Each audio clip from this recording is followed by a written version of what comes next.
आत्ताशी सभामंडपाच्या प्रवेशद्वारावर आहे.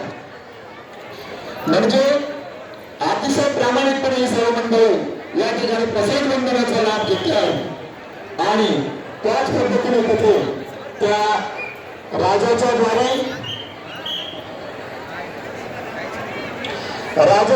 दारामध्ये सर्व मंडळी वाट पाहत बसलेले आहे. आणि मग कोणाच्या तरी मनात आलं की अरे आता काही खरं नाही, राजा कधी येतो आणि ती मंडळी निघून गेली.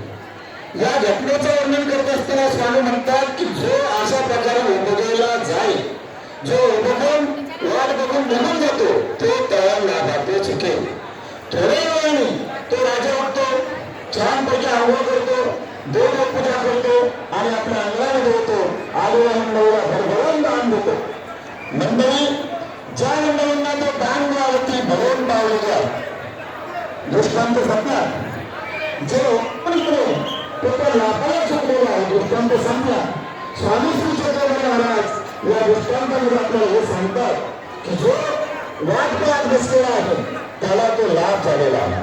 आपण सर्वजण दुराने सगळ्यांनी या ठिकाणी वाट पाहत बसला, आपल्याला वंदनाचा लाभ झालेला आहे.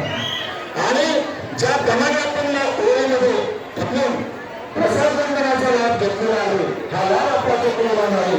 याप्रमाणे आपल्याला उद्धाराचा देखील लाभ व्हावा आणि आपण सर्वांना सर्वज्ञ श्री चक्रवर्ती स्वामींचा प्रत्यक्ष दर्शन प्राप्त व्हावं ही शुभकामना या प्रसाद सेवा महाप्रसादाच्या निमित्ताने व्यक्त करतो.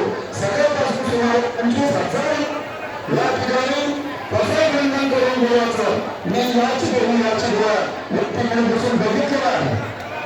प्रत्येक जणाच्या अंतःकरणात एकच प्रेरणा आहे.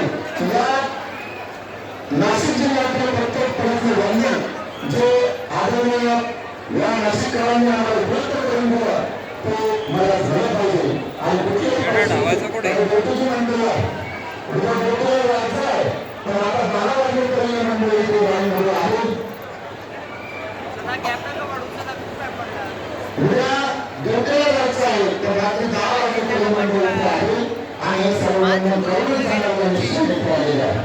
भक्तांबरोबर संत मंडळी सुद्धा सर्वच क्षेत्रातून या ठिकाणी आलेले आहे.